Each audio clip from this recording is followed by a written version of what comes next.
Welcome to this beautiful room. Thanks for coming. It's great to see so many people here and a mix of some students and some faculty. We should have fun tonight.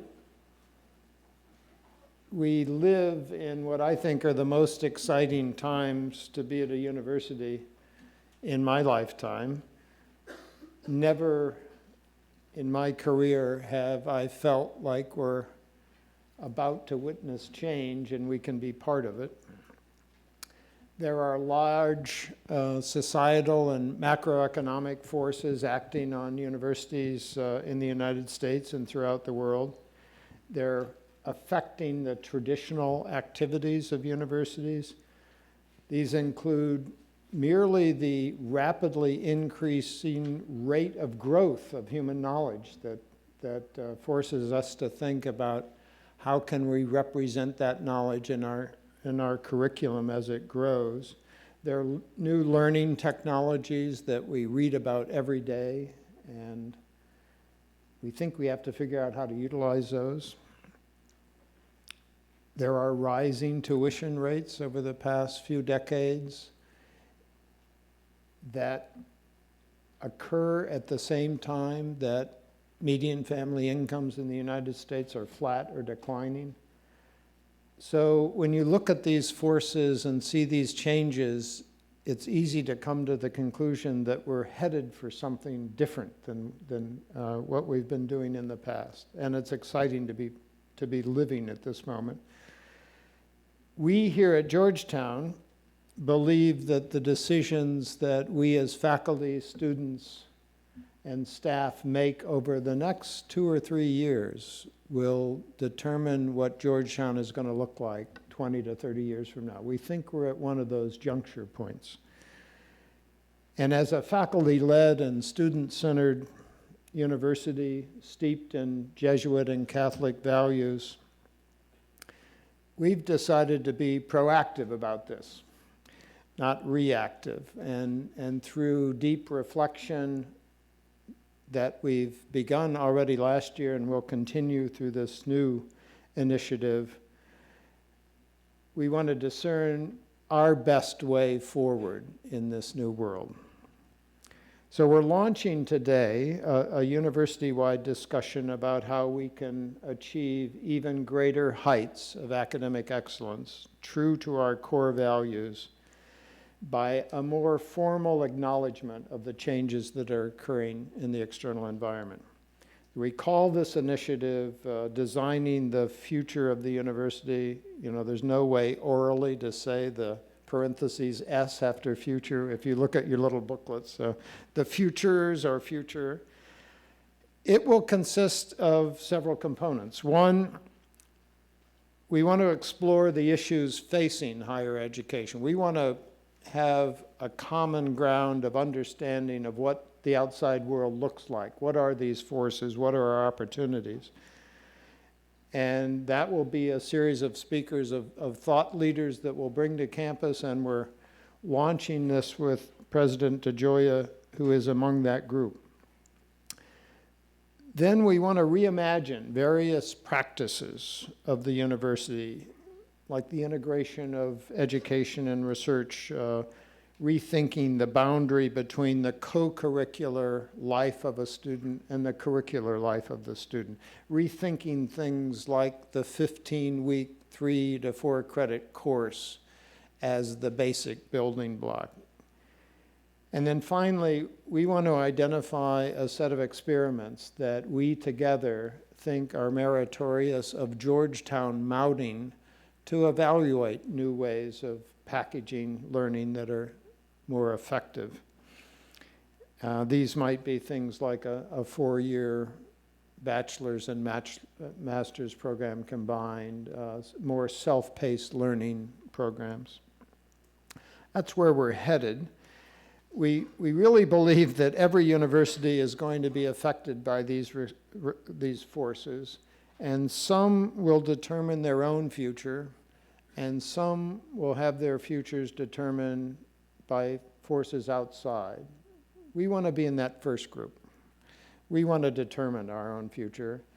And we together, hopefully will do that with the wisdom that's required to make sure Georgetown is even better than it is now, and Georgetown of the future is even better than it is now. So if you've been following the educational news carefully, you have observed that over the past 8 months, about every week, there's a new summit of corporate, government, and higher education leaders who are essentially addressing the question, whither goeth the university? What some of you may not know is that our president has been a principal party to many of those summits. He's been part of the roadshow of summits.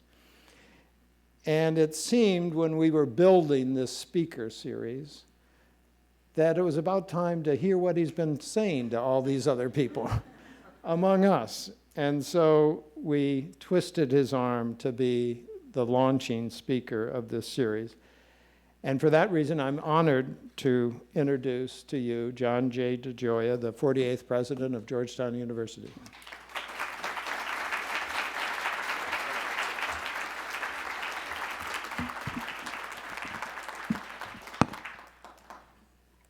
Well, thank you very much, Bob. And it is a privilege for me to be here with all of you today. And as you've just heard, under the leadership of Bob and as well as Randy Bass, our community is embarking on a very exciting journey, and I'm grateful for this opportunity to join you in this work. On other occasions, I have shared with you reflections on the emerging threats that we face in higher education and the potential opportunities that are present within these threats. Like Bob, I've never been more excited about the promise and potential of higher education and the significance of this moment for Georgetown. But we can never lose sight of the urgent challenges that confront us. And in the discussion that follows these reflections and in the future sessions in which we will engage in the coming months, we will have the opportunity to explore in some detail the kinds of concrete projects that we could examine that will address such challenges as sustaining affordability, closing the gap in declining federal support for research, the role of new technologies, the increasing globalization of higher education, among others. And I know many of you have been anticipating the opportunity to join in an effort to reimagine the work of the university. You bring many ideas and deep convictions. What we launched today is an effort to provide some background for important new work that we must confront as a community. This afternoon, I wish to provide a framework that can help us orient ourselves to these challenges. As Bob mentioned, I've had the opportunity to participate in conversations in countless settings around the world, and one insight that I bring is the need for us, the need for the academy, to recommit ourselves to a bedrock understanding of our purpose. That is, what are our universities for, and how should we ensure that we sustain our most deeply held values in what is perhaps an unprecedented moment. So I'm going to share with you now, as Bob said, the kinds of reflections that I have been offering in different settings. And I'm very, very honored to have this opportunity to do so with you. Universities bring together young people in a period of profound formation, with older, experienced individuals possessing an unusual degree of knowledge and understanding. The young we call students, the older faculty. The young engage in a process of learning, the old are their guides and mentors. The material that brings them together in this encounter is a body of knowledge in which the old have immersed themselves. Faculty seek to understand at deeper and deeper levels some aspect of ourselves, one another, our world. A student seeks to grasp these same three dimensions. And we call the work in which our faculty seek this deeper understanding scholarship. We break down the work of scholarship into categories involving similar pursuits. We call the work of seeking a deeper understanding of ourselves, the humanities, of one another and of our place in our social context, the social sciences, of the world, the natural sciences. Now, these are, of course, loose categories, and there is certainly a blurring of the lines that demarcate them. Within these categories, we break things down further. The current departmental structure of the university reflects these breaks. Given this, we can identify two different kinds of work. There is an interior work of formation, in which we seek to understand ourselves, our humanity at ever deeper levels. The quest is for self-knowledge. The exhortation at the oracle at Delphi makes it clear the unexamined life is not worth living. The maxim, know thyself, also inscripted at Delphi, underscores this point. From the earliest gathering of students from Plato's Academy on, the idea that the work of learning involves an interior dimension is essential.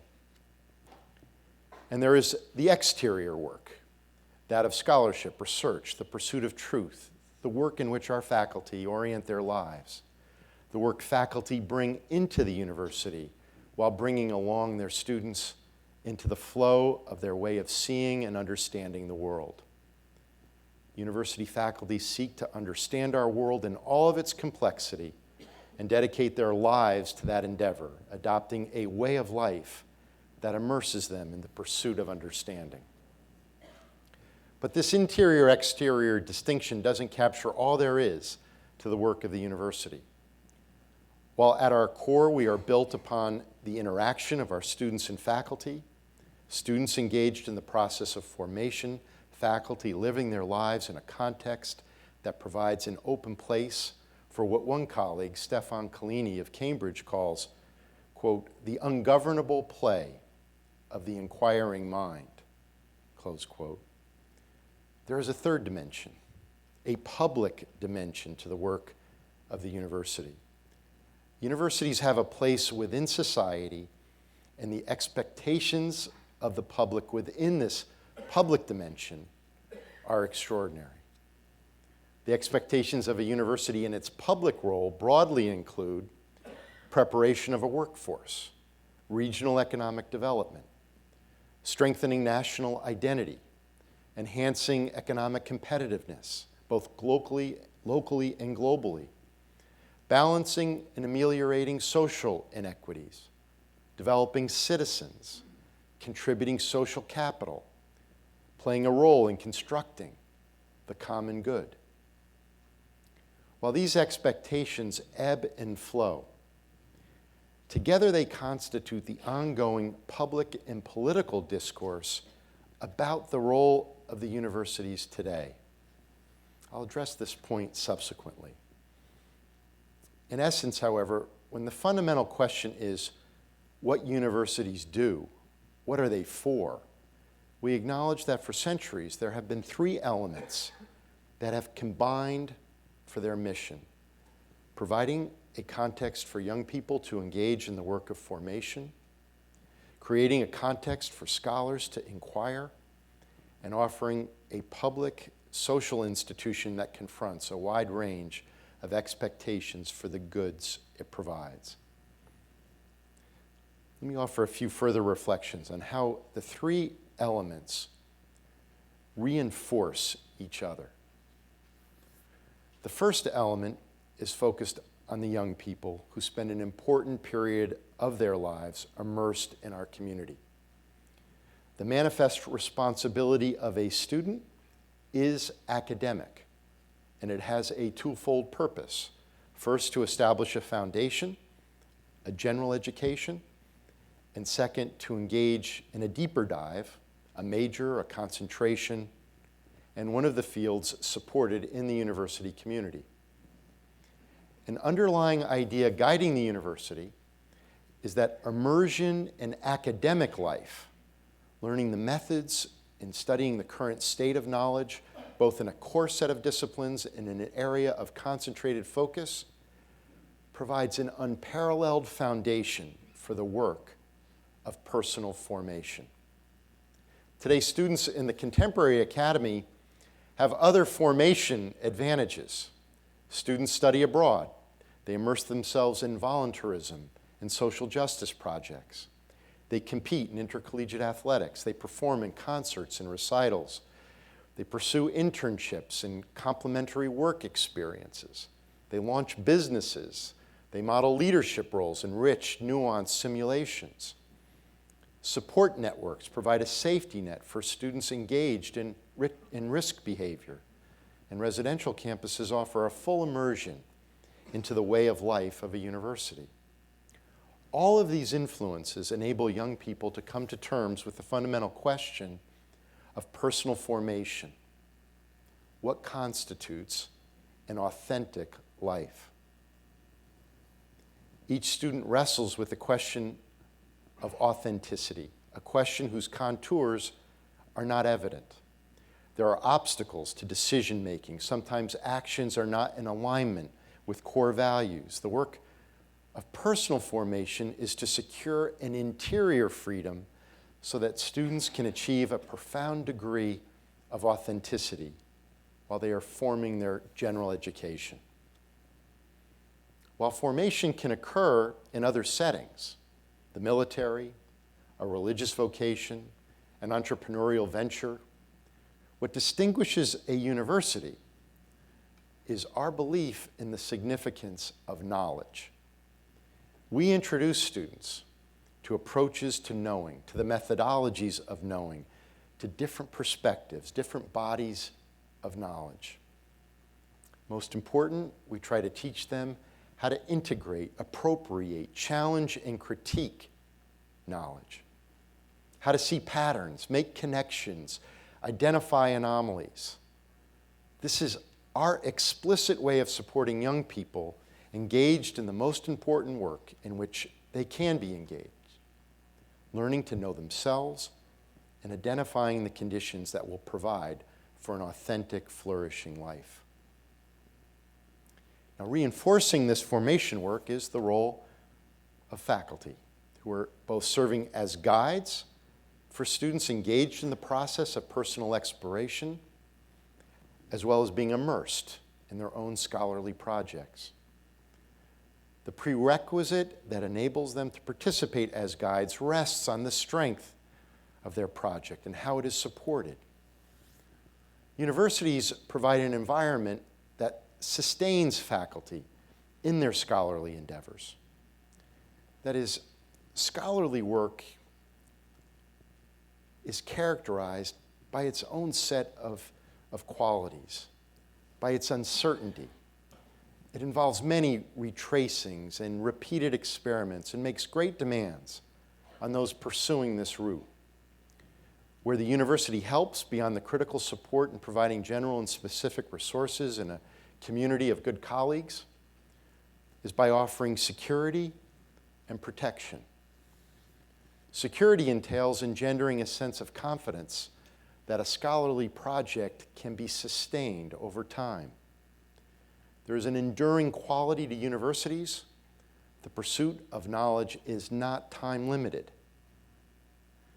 Protection, for its part, ensures that the defining dynamic of scholarship, the ungovernable play of the inquiring mind, can be given the limitless room for exploration. Faculty must be provided space for the untrammeled quest for understanding, and nothing, political threats and pressures, can impede this quest. And then in this public role, different expectations are projected onto universities, as I've noted. Moreover, the public role for a particular university is often determined by a local set of issues. For example, for a public land-grant university, the responsibilities for the economic development of a state may comprise a strong commitment to agricultural research. And for urban universities, an emphasis may be placed on educating first-generation college attendees. Regardless of setting, the public role is intrinsic to the total mission of the university.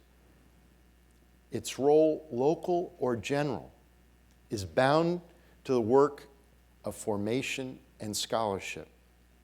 The three in tandem, formation, scholarship, and this public role, comprise the university and cannot be split up. Indeed, the notion that these roles can be separated is what lies behind so many efforts to make, quote, education more efficient. For some, that efficiency aim is an attempt to strip out the formation idea and reduce it to skills that can be applied to the workplace. Education becomes training for a job. For others, the aim is to disrupt education entirely and introduce a model, which has yet to be figured out, that supervenes the university entirely and for a profit.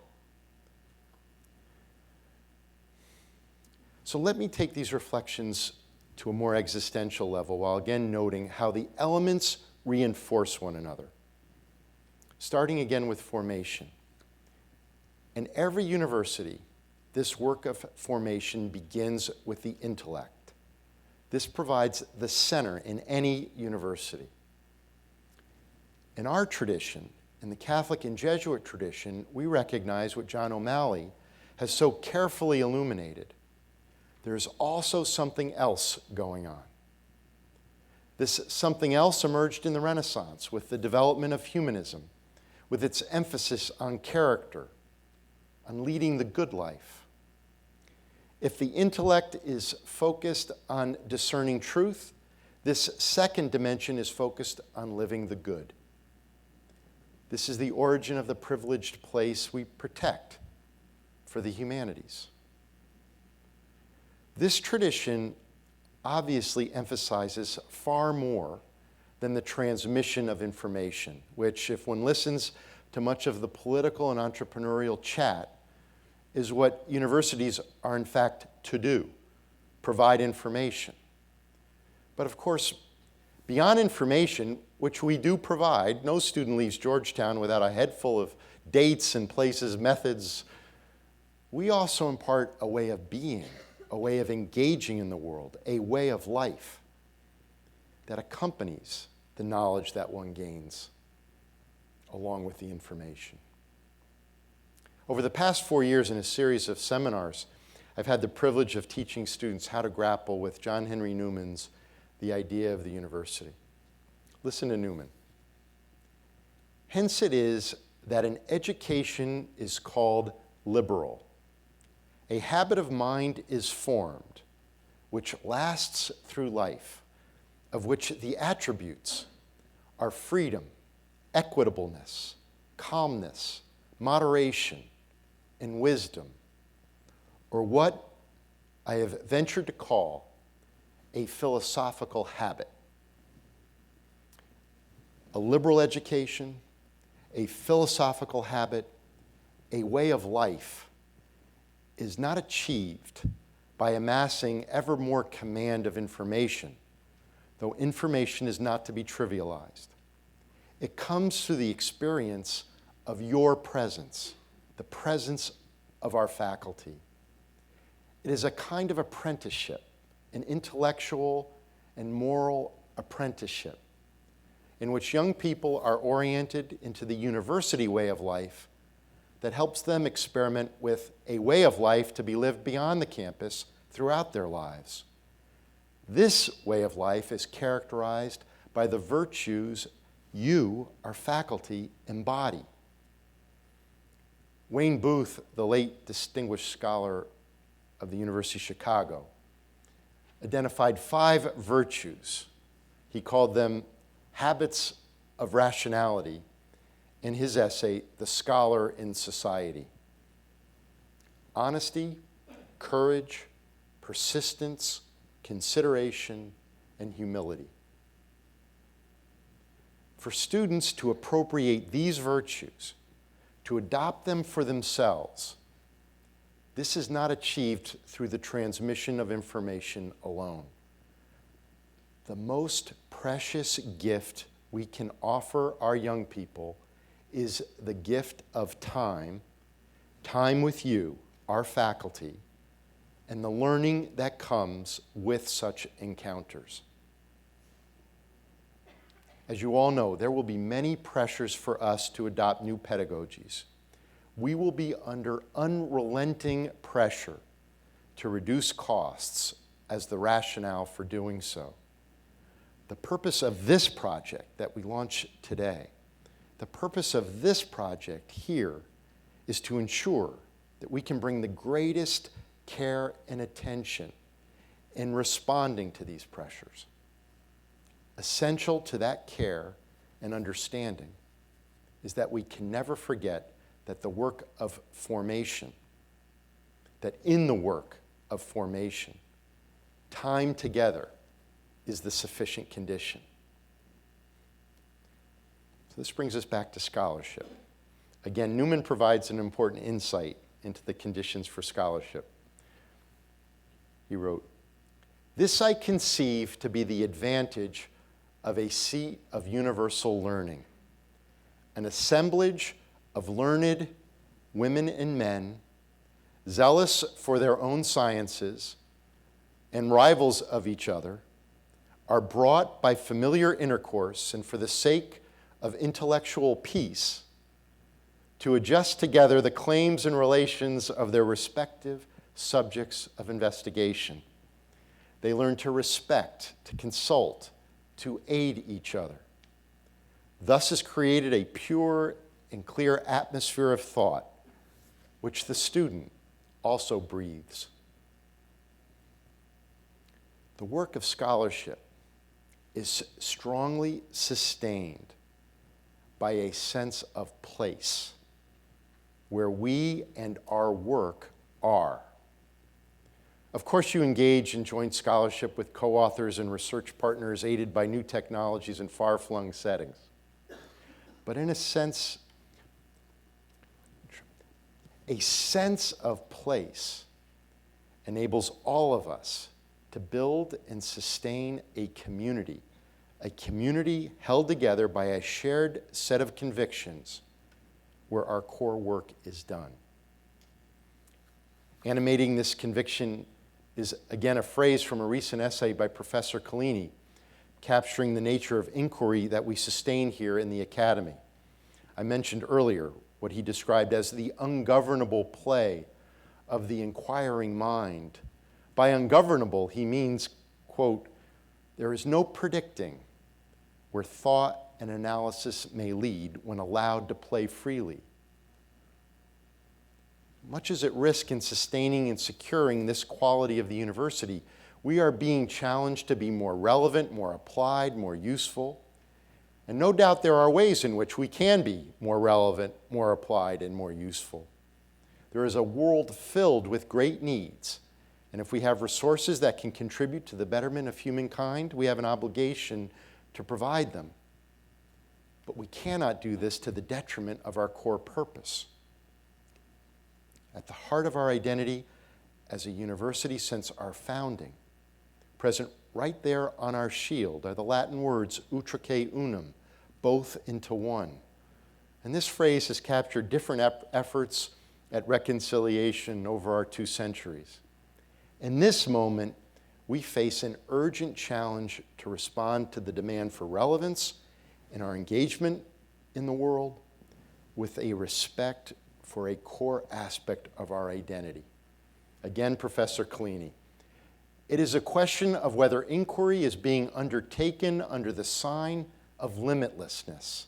That is to say, not just as with the development of all knowledge subject to the testing of hypotheses or the revision of error, but where the open-ended quest for understanding has primacy over any application or immediate outcome." The third element of the work of the university, the common good, is perhaps the most challenging to both articulate and clarify and defend. As a university, we have institutional agency. We enrich and we serve. We enrich the public discourse, and we serve, we seek to respond to the needs of our communities. And we do this as part of our work of formation and scholarship. What we in the university do, the contributions we make to advancing knowledge, the young people we prepare for lives of meaning and service, we do for the common good too. As much as we do it for the students who happen to be here on campus and the faculty here to engage them and engage in their own scholarship efforts, that effort extends beyond the campus. And as I noted, there are expectations placed on us. We are to provide expertise via our faculty. How many of you are regularly interviewed for insight? We are to be hosts of events for the community. Indeed, we are looked upon to create these events. We are to be places for continuing education for everyone, not just the formation of young people, and so on. The list of demand assumptions is long. This demonstrates how we, universities, contribute to the common good through our commitment to what Martin Wolf clarifies as public goods. This is from Martin Wolf, writing in the Financial Times. Public goods are the building blocks of civilization. The history of civilization is a history of public goods. The more complex the civilization, the greater the number of public goods that needed to be provided. Ours is far and away the most complex civilization humanity has ever developed. So its need for public goods and goods with public goods aspects, such as education and health, is extraordinarily large. What Wolf is saying is that the university, education, is itself a public good and must be supported as such. The very provisioning of common good by the university itself needs defending and support. Yet there is a distinct lack of interest in, even rejection of, public goods these days in general, and in education as public goods in particular. Indeed, in various fora and settings in which I'm involved, I find that I am actually defending public higher education and its support by the public. It's important to remember that nearly 80% of higher education takes place in public institutions. So case in point, this summer at a conference, I engaged in a public conversation with Bill Powers, the president of the University of Texas at Austin. And what I learned was the real impact the decline in state support has had on our public institutions. The facts are clear. In 1975, states contributed 60.3% of public post-secondary funding. It's now at 34.1%. For UT Austin, the support went from 47% to 13% in just under 30 years. 47% to 13%. I was with a trustee of the University of Colorado the other day, 4.7% comes from the state. Moreover, among many people participating in discussions about the future of higher education, a core assumption is that no more money will be forthcoming from the government, state or federal. Let me repeat this. In some of the most significant discussions taking place, these smart networked players are asserting that there will never be one government dime more in support of public higher education. Education is to become the purview of foundations and for-profit companies. We have lost the sense of education as a public good. The challenges faced here are impossible for us to ignore. The damage being done to our public institutions and our colleagues within them is incalculable. There is a common good that must be defended. by all of us as citizens and as members of a university, and this university in particular. We need to emerge as strong advocates for higher education as a public good. This reflects a commitment to the idea of common good, something that can only be achieved when we acknowledge and live up to our shared responsibilities.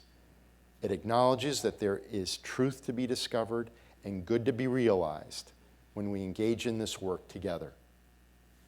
We have to realize that education is more than dumping skills in students' laps and laptops.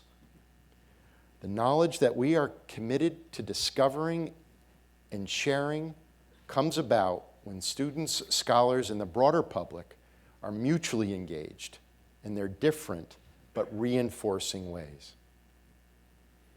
So these reflections are offered as we begin a campus-wide conversation on how we can respond to the challenges and threats that characterize this moment for higher education. I believe it is urgent and important that we recognize the mutually reinforcing elements of formation, scholarship, and commitment to the common good. This is the work of the university. That we recognize that the most precious resource we have is time. Time for our students with our faculty. And here in this place, where together we sustain a set of virtues, honesty, courage, persistence, consideration, and humility, and a set of values, including a commitment to inquiry undertaken under the sign of limitlessness, and a commitment to the common good. I look forward to joining with you in a conversation that we begin today and will continue over the coming months. And I'm grateful to have had this opportunity to share these reflections with you. And Bob and I will now discuss the context I've just outlined and the designing of the futures of the university process, what they mean for Georgetown, and we'll open it up for a conversation with all of you. Thank you very much.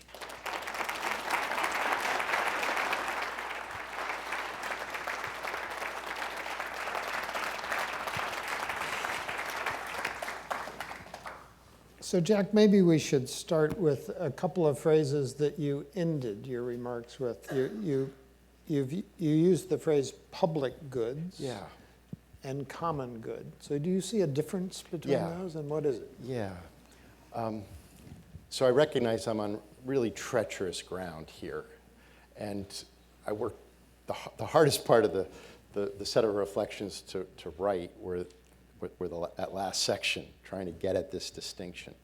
So let me begin by connecting a little bit to who we are as a university.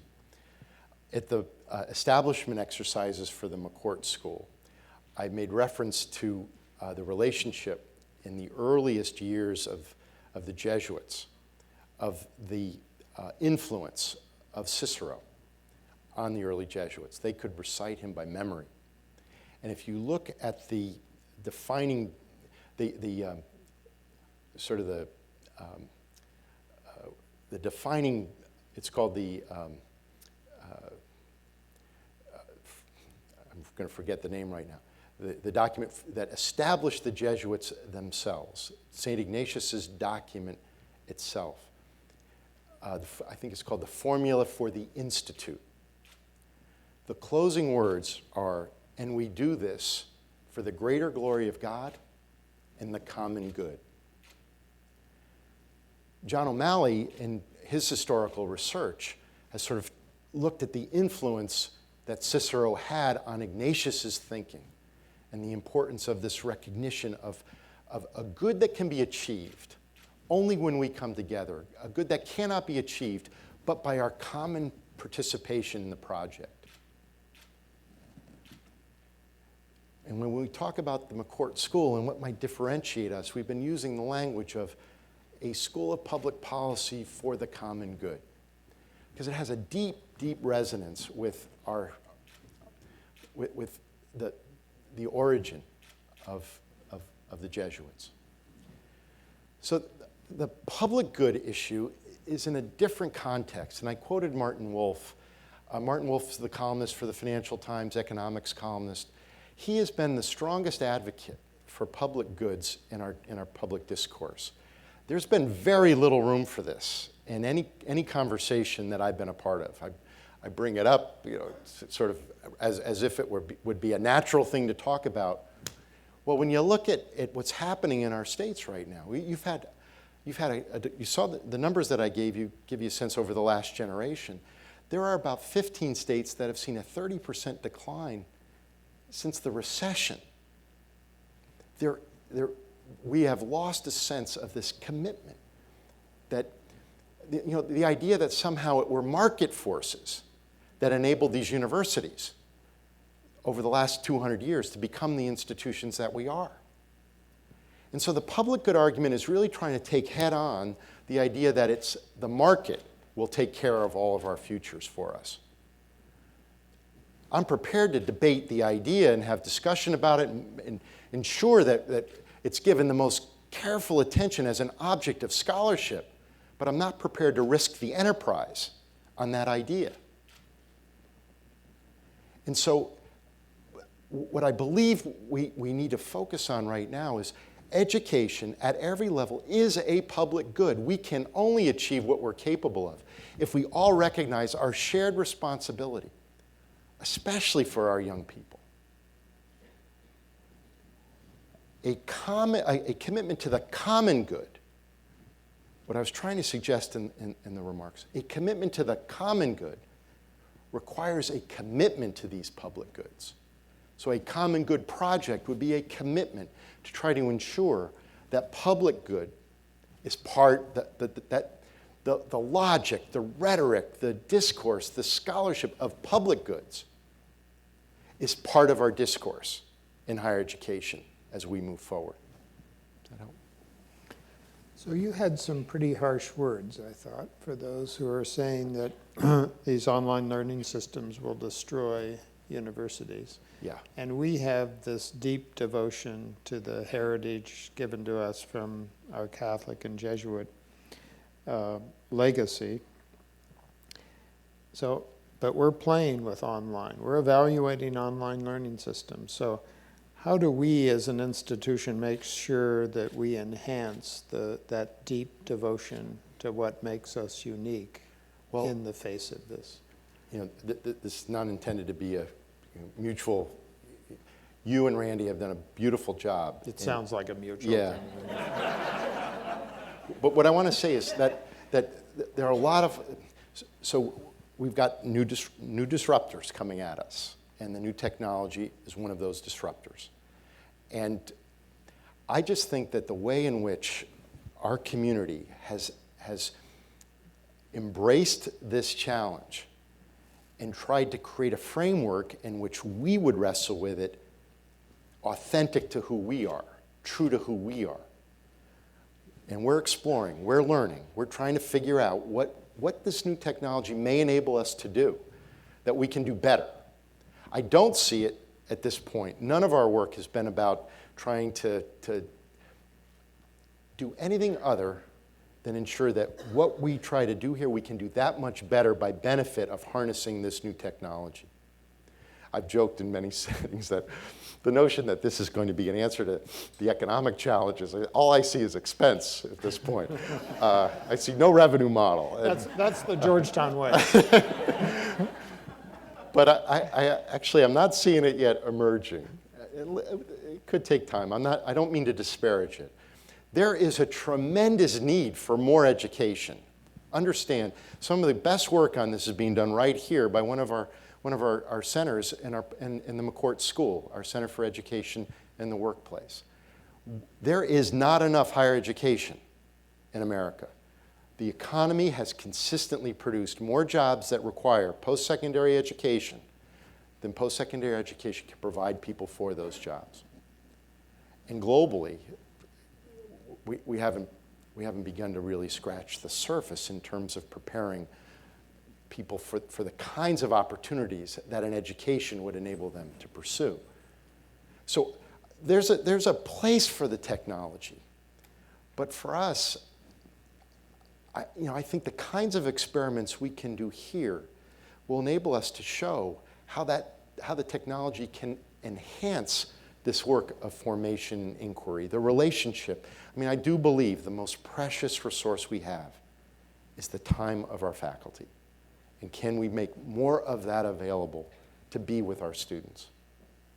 That's what's different about what happens in a place like this.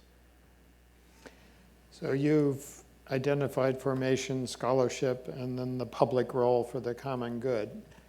And you're making the argument that these things are really linked together. You can't tear them apart without tearing apart the product. Some argue, however, that the formation and the scholarship are really conflictual. And you're arguing against that, so say more. Well, and it's really, I think, going to the heart of what we are as a university. So as a university, what grounds the work? It's academic. I mean, I mentioned other places where you could have an experience of formation. You can join a religious order. You can join the military. You can go straight to work in the technology sector. There are lots of places where you could skip this whole thing. But if you come here as a young person, you are committing yourself to a certain kind of experience. It's grounded in an academic experience. That can only be provided in a relationship with our faculty. And I believe what our faculty bring to that is the passion and the experience of having wrestled with the kinds of issues that only faculty wrestle with. No one else in our society is charged with the responsibility that faculty are. There's another beautiful passage from that same essay by Wayne Booth. I almost said it verbatim. I didn't. I'll say it verbatim now. No one in our society but faculty are charged with the responsibility of pursuing knowledge to its limit, even when it hits back. And that experience, to be able to place, in our case, several hundred people in a context with a few thousand students, where they can be together, you could not have a better set of people to be with our students than people who are shaped in that way. So I think we have time for one more. Okay. So thinking of us and the joint work we want to take on, do you have desires to have Georgetown at a certain place in 1 year, 2 year, 3 year? What's your, Well, what would make you happy as president of Georgetown? no one ever asks me that. Thank you. You are a great colleague. You know, what I think is so important is, I think in your opening reflections, you couldn't have been more appropriate in describing the nature of this moment. And I think you probably have felt it in some of our town halls. On the one hand, this is an incredibly challenging moment. On the other hand, I can't imagine a better place to try to wrestle with these issues. And you know, my hope is that over the course of these next few months and these next couple of years, we are going to experience what it's like for a university community to come together and really come up with some ways of responding to the significance of this moment. And so I don't have a particular idea, but as you said, I've been very privileged to be invited into a bunch of conversations. And what I'm sharing with you all today is the essence of what I've been trying to say in these settings. If 80% of the work is being done in public institutions, and they are under the kind of withering pressure that I was describing, we have to be a part of all of this. We have to join them in this. Why does it matter? Who cares what happens to the public institution? We need to care. They are part of an ecosystem that we're all a part of. We share in all of this together. We will not be as strong in a next generation if we can't ensure we are all strong. And there's never been a more important moment for our nation, for our globe, for these kinds of institutions to be at their very best and to flourish. And there's a real chance, as a nation and beyond, we can squander this opportunity and really leave a mess for the next generation. So what I'm hopeful for is we're going to respond. We're going to rise to the occasion of this moment and do what we can do by virtue of the strengths that we have as a community and make our contribution to this moment in American higher education. Let's open it up. Looks like we have and we have a microphone coming your way, sir. Thank you so much. Appreciate it. Hi. Thank you so much for. Please introduce yourself. Right. So my name is Kevin McGanna. I am a senior here at Georgetown, and I guess in the college, by the way, government and history.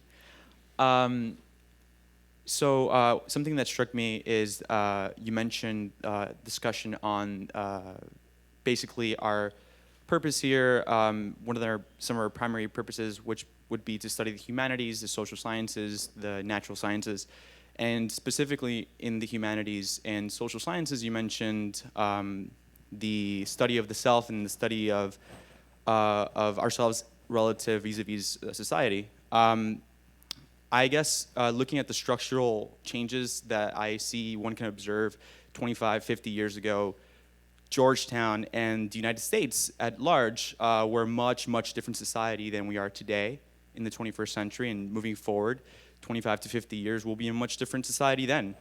And you can trace a lot of different changes. I guess I'm curious as to in this quest to study ourselves and know ourselves better, in what ways do studying, looking within ourselves here in America, here at home, look, for example, and I'm thinking the changing demographics, immigrants, first generation college students, how does this plan address those changing dynamics and how America will look very different in 25 to 50 years? Sure. Thank you.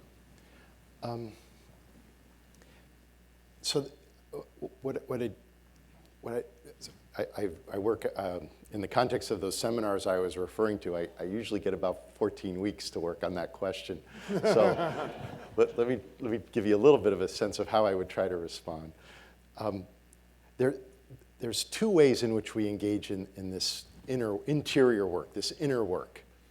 And I use the term formation to try to capture that. But there's two dimensions. There's the work that you're doing every day.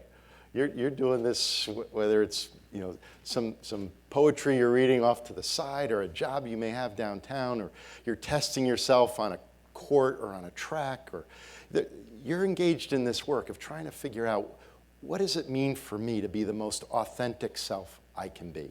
And I sort of define authenticity in a way that has resonance in some rich philosophy, but it really is, am I deciding and acting in accord with my most deeply held values?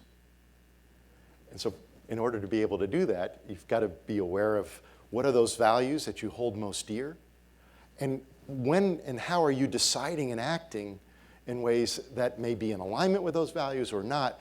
And then what do you do when you're out of alignment? Does it help you clarify your values, or does it sort of remind you of the need to be ever more self-disciplined or rigorous in your own decision making? So that's work that you're always doing.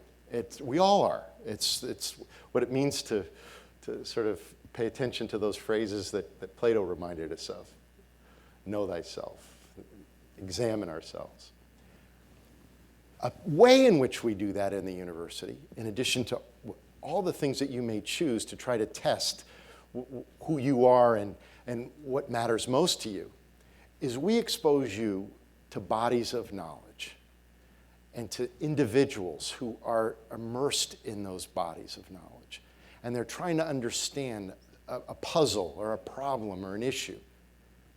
Now, some of our faculty are engaged in just the ones that you were describing. What is happening to our society around us? How is it evolving? How is it changing? And what you learn in that context is part of this work of formation. Now, what I would argue is it's the central part within a university context. It's the central piece that we offer you, because that's what differentiates the university from any other kind of institution you could be at. And then in addition to that, we have these other ways in which you can explore. So what I hope you would experience here is an opportunity to find individuals who are working on just those questions that are emerging for you, and that I hope what we're doing is ensuring that we're focusing on some things that really matter, and that we're exploring them in the style that a university explores things. Thank you. Let's see, there was a hand in the back, I think. Bill Licamelli, I'm an alum. Hello, Bill. There's a fascinating explanation of sort of the problems and also your great framework on how to approach them and how we might think about them. Do you have any thought about any role for alums in this sort of conversation with what's going on? That's a great question, Bill. You know, a couple of weeks back, under Randy's leadership, and we have a young guy who works with us in information and UIS, Michael Wang. Some of you may have taught Michael. He's a larger-than-life character. There's been a lot of sort of creative work going on. Last weekend, there was a storytelling summit that the students hosted down at Georgetown downtown. A few weeks before that, there was a Georgetown TEDx, or TEDx Georgetown is the right way to brand that, I guess. TEDx Georgetown, which is the second one our students have coordinated. And I remember after an opening session, I had a chance to be in a conversation with I'm going to say about 30, and it was a combination of alums and students. And one of the questions that emerged in that context, Bill, was I'm hesitating for a reason. I just thought of something. I mentioned our Center for Education in the Workplace. So they have a new report out. It's relevant to your question. The new report out is called Failure to Launch. And it's Tony Carnevale's latest report. It basically says that the age of independence for young people has risen over recent years from 27 to 30. So I told Tony, we're not rolling you out when the first-year parents are in town, because they don't need to know that this is, they got a long way in front of them. But actually for our older, our students in their mid to late 20s, this is actually a bit reassuring, and for their parents too, that they're not an anomaly. That in fact, they may have independence at 23, 24, but if they go back to school, or if they leave that job and then they're trying to find something else, or they're trying an entrepreneurial venture, they're often back in their old bedroom. And so the conversation we were having following this TEDx session was, we used to feel, I said this to them then, I said, we used to feel that we were done with you at 22. And we give you our best for 4 years. If you want to come back for another degree, great. But what we're finding right now, Bill, is that our young people, particularly this first decade out, and our Alumni Association has been terrific about providing opportunities for mentorship. John Glavin has been working in a couple of different settings, trying to address this question about, can we provide our recent alums? And that's looking like 10 years out, where there is a real interest in staying both connected to us, but drawing from us resources that could be valuable to them as they're wrestling with this period of transition in their lives. We don't have a framework really as a university yet for sustaining that in the way we're currently organized. We've got pilots and projects and experiments, particularly with the Alumni Association, in that regard. And I think we're going to have to really look deeply into how do we understand our ongoing relationship with our alumni as we move forward. So thank you. Maybe we have one more question, I think.